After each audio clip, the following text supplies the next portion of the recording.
Hello po sa inyo lahat! Welcome back po sa aking channel. Ito po, ipapasilip ko po sa inyo ang pinareserve po ng ating kaibigan na malimit pong namimili ng truck dito sa Subic. At pampito na po niyang bili ng truck dito po sa Subic na akin pong pinadadala sa kanilang bayan sa parting Bisaya po ito ha. And then syempre hindi na natin babanggitin ang kanyang pangalan. Ito po yung 10-wheeler tractor head po na ito. May makikita po kayo, may mga rusty po na, may mga kalawang po sa tapilodo. Useless po at papapalitan po na lang po namin yan.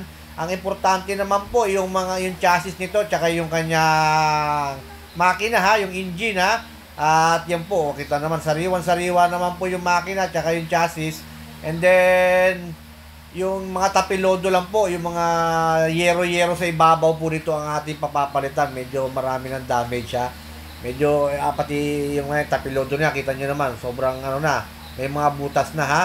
Ayan po, puro kalawang. Para wala po tayo tinatago sa inyo. Ayan po, may mga kalawang. Ayan po, pero hindi naman butas yung nasa banda roon. Ito lang po yung mapapalitan natin. Ito, mabutas na po yan. Yung mga tapilodo na yan. Yung chassis naman po, wala po siyang damage ha. And then, ito po yung kanyang dito sa side nito. May mga damage din, pinapapalitan din po. And then, titignan din natin yung loob. And then, si Sir po pampito na po niya na nabibili truck dito sa Subic. And then, pinapadala ko na lang po. Hindi na po siya pumupunta ng Subic. Sa parting Bisaya po siya ha. At maraming salamat po kay Sir. At napakabait sa akin ni Sir. Talagang pag inutusan ako ni Sir. Ito po 16 feet po ito, Dekarate ha. And then yung odometer po nito is wala pa pong 200,000. Mababa po yung odometer po nito. And then RPM po, check natin yung RPM kung aabot ba siya ng 23 ha. Para pumapalo dapat siya ng 23 para makita natin kung hindi siya low power ha. Ayan po, yung low power po, 23 po yung RPM niya. Okay po, malakas po ito, 6WG1 na 10-wheeler tractor head po ito. And then syempre bubble top po yan. And then mas matipid po sa diesel po ito kumpara sa mga 10PE po ha, para po sa akin ha. Subok na rin po itong 6WG1 ha. Lalong-lalo na po, ito po may AdBlue po ito ha. With AdBlue na rin po ito na tractor head with bubble top, with monitor. Ayan po. Kita naman po ninyo, napaka okay po ng truck with backseat po. May mga kortina na rin po siya. Manual transmission po ito. And then, syempre, ipare-recon po ito. Ito po yung lobed ha. Ipare-recon po natin yung lobed. Ipare-recon po din natin itong lobed po na ito ha. Pasensya na, nabubulol na ha. And then, may nakita lang akong 3 gulong na may damage na rito. Kailangan papalitan na ha.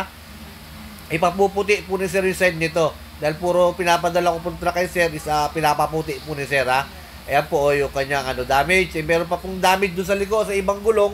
Nasa ilalim ng nakatago. Kaya hindi ko na na-video pero 3 po ang may damage dyan na ating ipapapalit sa dealer ha.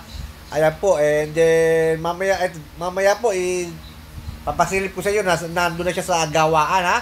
Tinatanggal na po yung mga yung mga nakita natin ng mga kalakalawang na buton-butan sa tambol, sa tapilodo. Ayan na po siya. Ito na po siya pag na-finish product po ito, papasilip ko rin po sa inyo pag na-pull out ha.